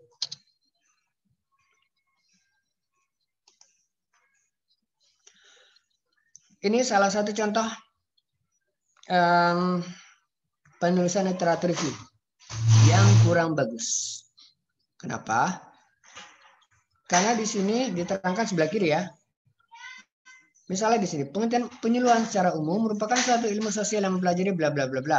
Itu menurut Tranum tahun 2018. Mulyono 2007 mengutip pernyataan Van den Baan dan Hawking yang menyatakan bahwa dalam bahasa Belanda digunakan istilah voorlichting. Voor artinya depan dan lichting berarti lampu atau sulu, jadi penerangan. Voorlichting diartikan sebagai penerangan tadi ya. Jerman menggunakan istilah Aufklärung. Austria menggunakan istilah Forderung dan sebagainya. Menurut Van der Baan dalam Raharjo 2011 penyuluhan bla bla bla. Terus Selamat dalam Mulyono, apa yang bisa kamu lihat dari sebelah kiri? Itu lebih ke arah rangkuman. Makanya kemudian di sebelah kanan ini dibilang ini kok mirip-mirip kayak daftar belanja. Menurut ini satu, menurut ini satu, menurut ini satu, ini satu, ini satu. Hanya daftar belanja. Nggak ada kamu berusaha mensintesa, menyamakan mana yang sih sama gitu. Kamu hanya baca ini selesai, baca ini selesai, langsung tulis. Ini walaupun ini mungkin masuk ke dalam literatur review, tapi kurang bagus. Contoh literatur review yang sebenarnya nggak bagus. Bagaimana yang bagus? Seperti ini gitu. Jadi lebih lanjut misalnya Mardikanto dan Pertiwi menjelaskan bahwa penyuluhan sebagai proses penerangan bla bla bla bla. Hal ini didukung oleh pernyataan. Nah, itu berarti kamu memahami isinya bahwa si Wiryatmaja ini memang dia kurang lebih sama nih konteksnya dengan Mardikanto. Jadi ada proses selanjutnya, tidak hanya sekedar baca, tulis, baca, terus kamu mengerti. Oh iya, kalau saya pikir-pikir, berarti si Mardikanto dan Pertiwi ini kurang lebih sama nih dengan Wiryatmaja. Mungkin tapi ada berbeda apanya ini. Dan dia bertolak belakang dengan makna penyuluhan dalam bahasa Austria, Forderung gitu. Yang berarti menggiring seorang ke arah yang diinginkan. Berarti kamu mengerti kontennya. Menurut ini seperti ini seperti ini. Tapi kayak mirip deh. Ini kurang lebih sama nih si Wiryatmaja ini. Tapi bertolak belakang dengan ini yang disebut sebagai literatur review yang baik. Bukan sekedar dia copy paste ini nggak salah dari sisi literatur review, nggak salah, bukan merupakan plagiat, oke.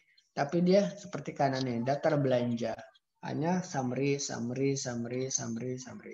Kalau ini dia bisa, kalau ini dia bisa kemudian menganalisis, mencari yang sama, mencari yang berbeda, gitu ya. Terakhir mungkin terkait dengan plagiarisme.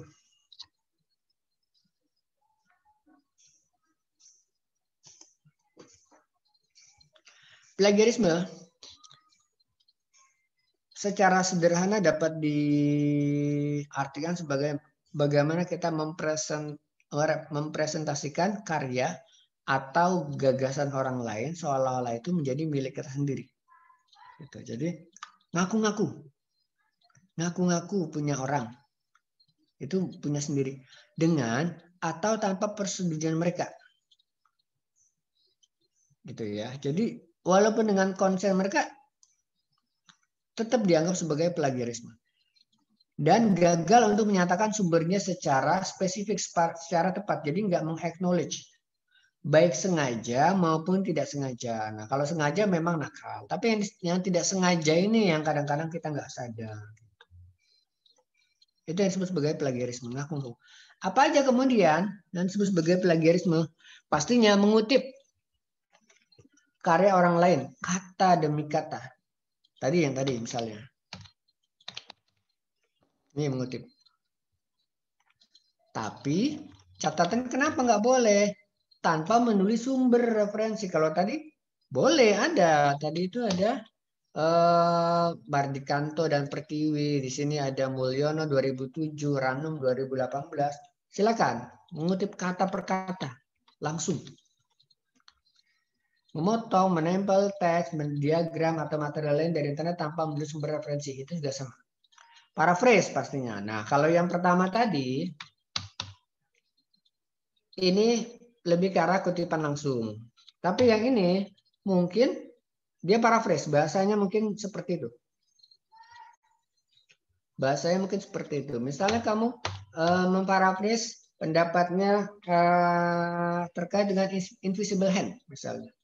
Invisible hand secara sederhana dapat diartikan bahwa dalam suatu pasar tidak perlu ada intervensi pemerintah karena masing-masing pihak, baik pembeli atau penjual, dia diarahkan oleh sesuatu hal, sesuatu kekuatan yang tidak kelihatan untuk kemudian bisa menyepakati suatu harga.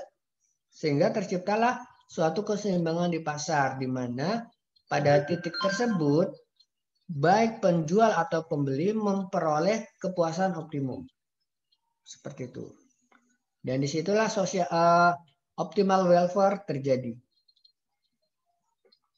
Itu kurang lebih sama dengan apa yang diomongin oleh Adam Smith.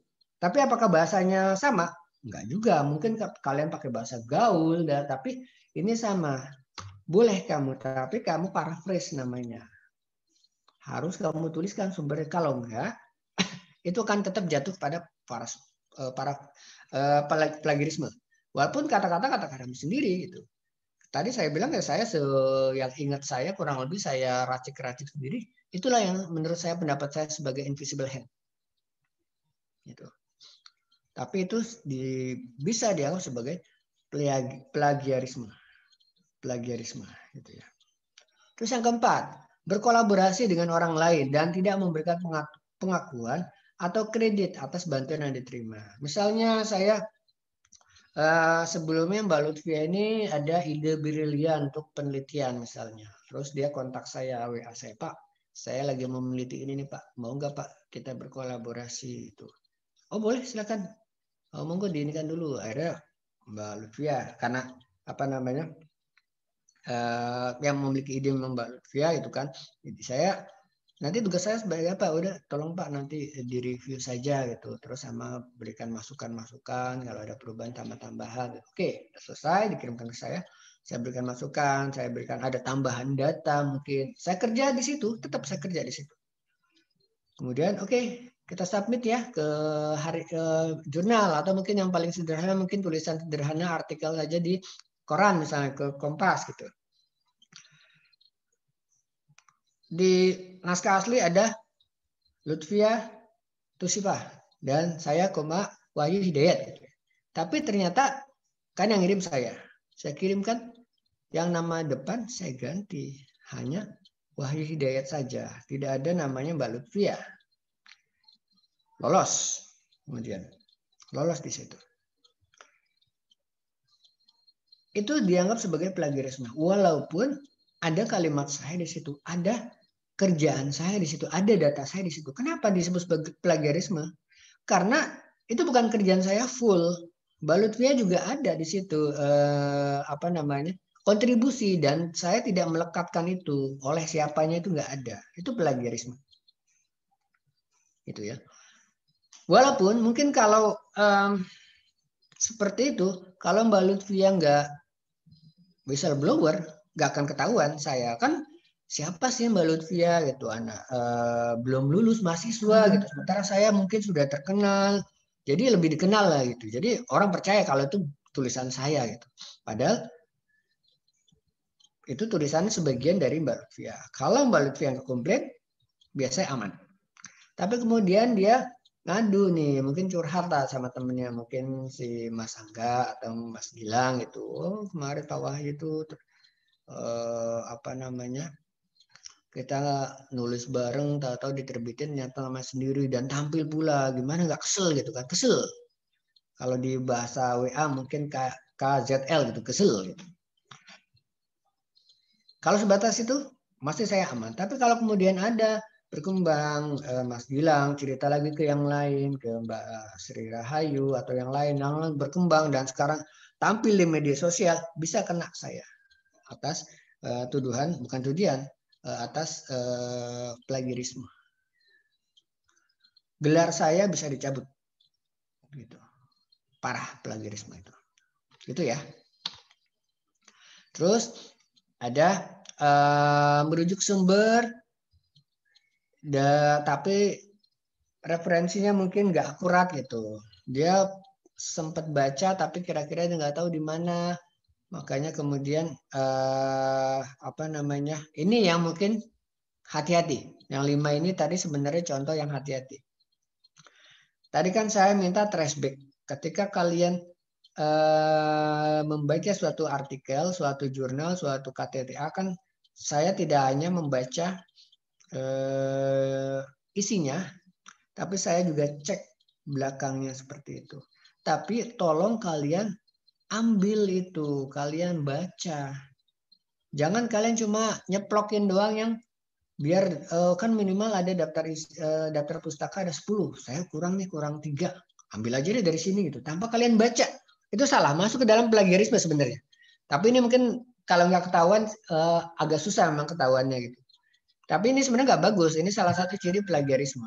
Harusnya yang tadi itu trace back gitu. Kamu udah dapet nih dia ngutipnya dari mana aja sih? Kamu cari jurnal-jurnalnya, kamu cari buku-bukunya. Kemudian kamu baca, oh ternyata bagus nih, ada yang bisa saya kutip lagi gitu. Jangan kamu cuma nyeplok itunya doang. Daftar pustakanya aja deh, kurang 3 saya. Gitu. Terus, gagal mengakui bantuan yang mengakibatkan perubahan substantif dalam konten atau pendekatan penelitian kita. Gitu. Misalnya, Mas Angga misalnya nulis gitu. Udah nulis, terus ngobrol-ngobrol sama Mbak Yulia misalnya. Mbak Yulia udah brainstorming kan. Kayaknya nggak seperti itu deh. Harusnya tuh kayak gini nih, metodenya kurang lebih gitu. Tapi si Mbak Yulia ini bilang karena dia nggak nulis, nggak perlu dicantumin dalam kabar beria dengan kasusnya tadi saya sama Mbak Lutfia, karena memang Mbak Lutfia yang ngajakin saya untuk nulis. Kalau ini cuma sharing doang gitu. Gimana pendapatnya? Gimana kalau saya nulis seperti ini? Gitu. Itu juga harus kamu acknowledge. Minimal dalam salah satu paragraf kamu tuliskan bahwa artikel ini telah mendapatkan masukan dari Yulia Mega. Berupa bla bla bla. Itu kamu acknowledge seperti itu. Kalau enggak, kalau Mbak Yulia nggak protes, emang nggak masalah gitu. Tapi kalau dia protes, ceritalah ke Mbak Ayu, terus cerita lagi dan tersebarlah pakai IG gitu kan. Terus kalian tahu sendiri lah netizen plus 62 itu kan netizen julid-julid semua kan itu. Kalau sudah kalau sudah ada yang kayak gitu langsung tuh bawahnya wah banyak banget tuh penghujatan itu. Begitu ya. Dulu kan yang pernah terkenal itu saya bukan gibah ya, sorry ini udah mau habis tapi ini hanya terakhir saja. Seolah-olah kalimat sendiri, tapi ternyata setelah dicek itu bukan kalimatnya dia habis baca dia tulis lah ini bagus nih kalimatnya tertata indah. Ternyata dia nggak memberikan suatu nggak memberikan suatu acknowledgement gitu loh, atau ini dari mana sumbernya gitu. Misalnya kayak kamu sama dengan M cek kuadrat, langsung kamu IG kan sendiri itu. Seolah-olah itu pendapat kamu. Padahal udah ketahuan itu bukan pendapat kamu itu. Itu salah satu plagiat tuh. Kalau di IG mungkin kita nggak akan heran akan banyak plagiarisme. Kita baca timeline ini ada bagus sekali loh. Ternyata ya ini juga ada juga. Tambah ada sumber siapa sih sebelumnya. Bahkan kita sampai nggak tahu ini yang pertama kali nulis siapa. Jangan-jangan yang pertama nulis pun dia ngutip dari orang lain yang kemudian dikutip sampai nggak ketahuan itu sumbernya siapa. Itu sebenarnya salah. Kalau dari sisi akademik sebenarnya salah. Cuma karena dia memang IG ya sudahlah. Terus nomor 7, menggunakan materi yang ditulis oleh orang lain. Nah ini yang sering kita sinyalir dilakukan oleh orang-orang top gitu ya, orang yang sudah terkenal.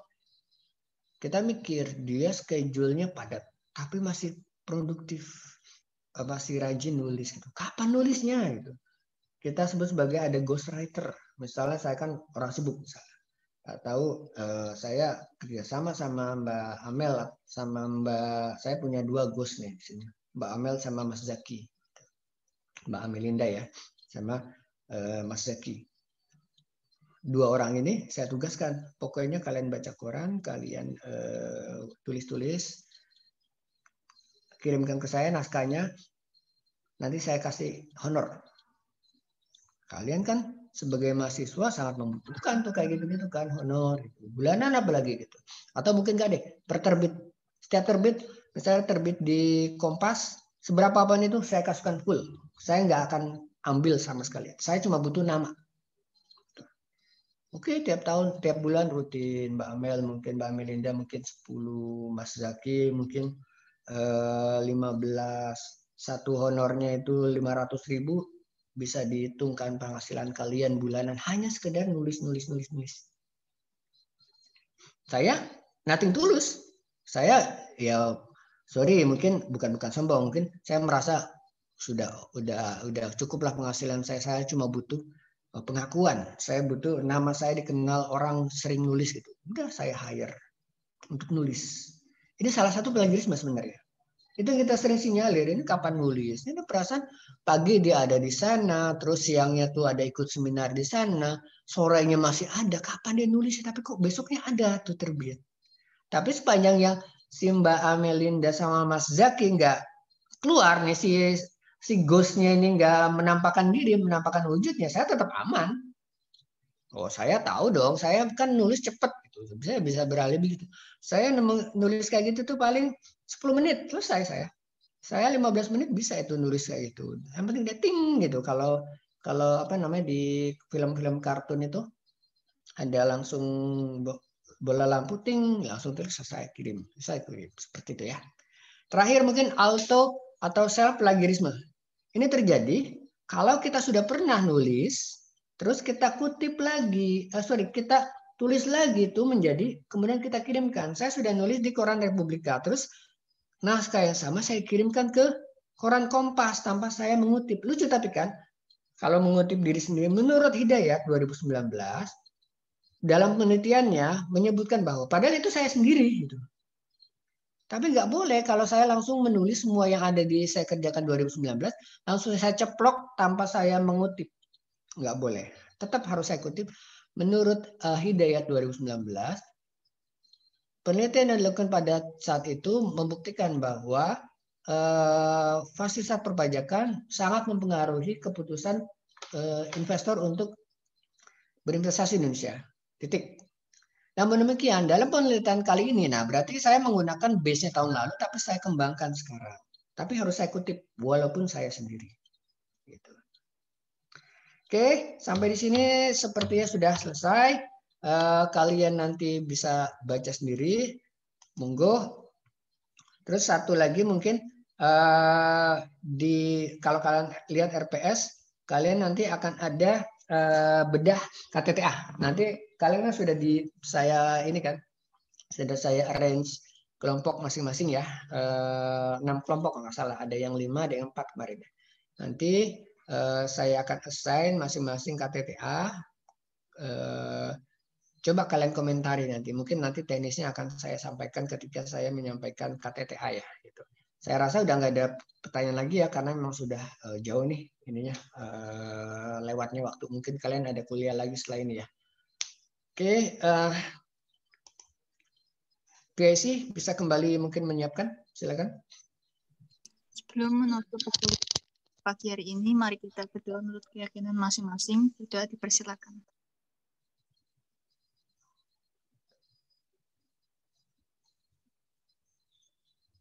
Berdoa dicukupkan. Terima kasih.